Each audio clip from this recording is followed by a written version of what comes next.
और उसके बाद फिर सिस्टाइन की बात करते हैं। तो देखिए सिस्टाइन क्या होता है, सिस्टाइन ये डिक्रीज पीएच में होता है, यानी पीएच जब कम होगा यानी एसिडिक पीएच में होगा। और यहाँ पे देखिए एक्सरे की हम बात करें तो देखिए एक्सरे में यहाँ देखिए हमको फेंटाइल रेडियो ओपेक एक्सरे देखने को मिलेगा। और सिटी की बात करें तो देखिए मॉडरेटली रेडियो डेंस होगा, और जब मॉडरेटली रेडियो डेंस होगा तो देखिए हमको इतना तो नहीं लेकिन कुछ ना कुछ तो दिखाई देगा, इस वजह से हमको इसमें भी पता चलेगा। तो पता चला कि जितने भी 5 टाइप है ना, ये सारी 5 टाइपों में हमको सिटी पे पता ही चल जाएगा और सिटी हमको दिखाई देगा। इस वजह से investigation of choice kidney stone का ये हम सिटी ही है, ठीक है, हमारे लिए। तो ये चीज़ हुई। और ये हेक्सागोनल इन शेप होता है, ठीक है। तो इसके शेप की बात की गई, ये देखिए यहाँ पे दिखाया गया है, देखिए हेक्सागोनल इन शेप, ठीक है। और उसके बाद ये देखिए hereditary condition in which cystine, ठीक है, cystine reabsorbing PCT transporter loses function. तो देखिए ये सिस्टाइन है, ठीक है। तो हेरिडेटरी कंडीशन, ये हेरिडेटरी कंडीशन होती है और ऑटोसोमल रिसेसिव होती है। और इसमें होता क्या है कि पीसीटी से ना सिस्टाइन को एब्जॉर्ब करने वाले जो ट्रांसपोर्टर होते हैं ना, सिस्टाइन अमाइनो एसिड है, तो इस अमाइनो एसिड को ट्रांसपोर्ट करने वाले यानी एब्जॉर्ब करने वाले ट्रांसपोर्टर ये नहीं बनेंगे। और सिर्फ इसी के नहीं, सिस्टाइन के नहीं, बल्कि ऑर्निथिन, लाइसिन और आर्जिनिन, देखिए ये कोला, ठीक है, cysteine, ornithine, lysine and arginine, ये चारों के ट्रांसपोर्टर पीसीटी में एब्सेंट हो जाएंगे। और हमको मालूम है कि 100% अमाइनो एसिड का एब्जॉर्प्शन पीसीटी में ही होता है। और जब पीसीटी में ये एब्सेंट रहेंगे तो इन सब का, इसका, इसका, इसका, इसका, ठीक है, एब्जॉर्प्शन पीसीटी में नहीं होगा। इस वजह से ये चले जाएंगे यूरिन फॉर्मेशन में। और जब यूरिन फॉर्मेशन में जाएंगे तो यहाँ पे ये सिस्टाइन जो है ये स्टोन का फॉर्मेशन करेगा। कैसे करता भी बताते हैं। तो देखिए यहाँ पे वही बताया गया, hereditary condition in which cystine reabsorbing PCT transporter loses function causing cystinuria. तो सिस्टाइन यूरिया हमको देखने को मिलेगा। और transporter defect also result in poor absorption of ornithine, lysine, arginine, ठीक है। तो देखिए इन तीनों का भी एब्जॉर्प्शन पुअर हो जाता है। और फिर बताया गया कि सिस्टाइन इज पुअरली सॉल्युबल। तो सिस्टाइन जो है ना, ये सिस्टाइन हमारा ये पुअरली सॉल्युबल होता है, दस स्टोन फॉर्म इन यूरिन। इस वजह से यूरिन में स्टोन का फॉर्मेशन देखने को मिलता है। और यूजुअली बिगन्स इन चाइल्डहुड। तो चाइल्डहुड में ही हमको देखने को मिलेगा, क्योंकि ये कंजेनाइटल है, ठीक है। जब कंजेनाइटल है तो हमको चाइल्डहुड में देखने को मिलेगा। और can form Stag horn calculi. तो इसमें भी देखिए स्टैग हॉर्न कैलकुलाई हमको देखने को मिल सकती है। और इसमें देखिए sodium cyanide nitroprusside test positive हमको देखने को मिल सकता है।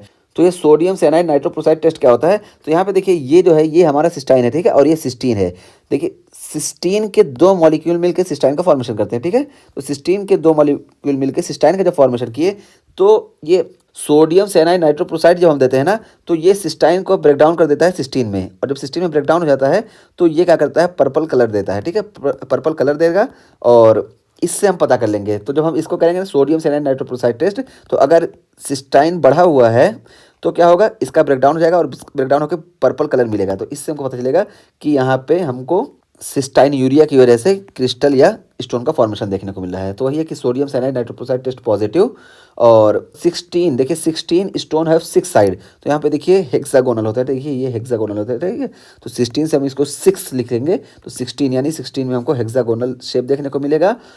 और उसके बाद फिर ट्रीटमेंट की बात करें तो देखिए लो सोडियम डाइट, तो लो सोडियम डाइट के जरिए हम वो करेंगे। और अल्कलाइनेशन ऑफ यूरिन, तो यूरिन का अल्कलाइनेशन कर देंगे, क्योंकि लो पीएच पे बनता है। तो अल्कलाइनेशन हम कर देंगे तो इस वजह से सिस्टाइन के क्रिस्टल का फॉर्मेशन नहीं होगा।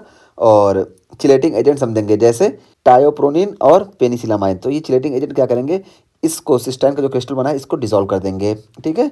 और वही है कि इफ़ रेफ्रेक्ट्री, अगर रेफ्रेक्ट्री है तब ऐसा हम करेंगे, ठीक है। तो ये हमारा ट्रीटमेंट हो गया सिस्टाइन का। तो देखिए आज हम बात किए पूरे इस टॉपिक में कि किडनी स्टोन का फॉर्मेशन क्या होता है। और किडनी स्टोन में देखिए हम सबसे पहले बताएं कि citrate and Tom horse fall protein, ये जो होते हैं ये स्टोन रिपीटिंग फैक्टर होते हैं। और इन्वेस्टिगेशन ऑफ चॉइस हम बात किए कि ये नॉन कॉन्ट्रास्टिटी होता है। और अगर लेस देन 5 mm है तो यहाँ पे हमको ट्रीटमेंट की जरूरत नहीं पड़ती है, बस हमको ऑब्जर्वेशन करना पड़ता है, ठीक है।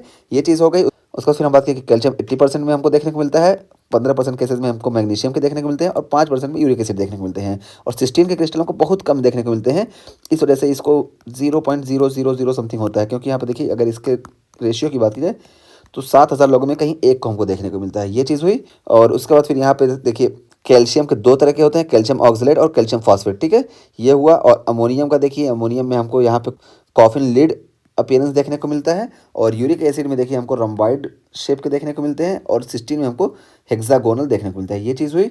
और ट्रीटमेंट की सब में हमने अलग अलग बात की। और यहाँ पे हमने एक अपना एग्जांपल लेके बताया कि विटामिन सी का ओवर यूज़ अगर हम करते हैं तब भी हमको कैल्शियम ऑक्सलेट के क्रिस्टल देखने को मिलते हैं, ठीक है। और अगर ये 5 सेंटीमीटर से कम है तब कोई परेशानी ही नहीं, और इसको हम सिर्फ ऑब्जर्वेशन से ट्रीट कर सकते हैं, ठीक है। तो ये चीज़ हुई और ये हमारा टॉपिक कंप्लीट हुआ।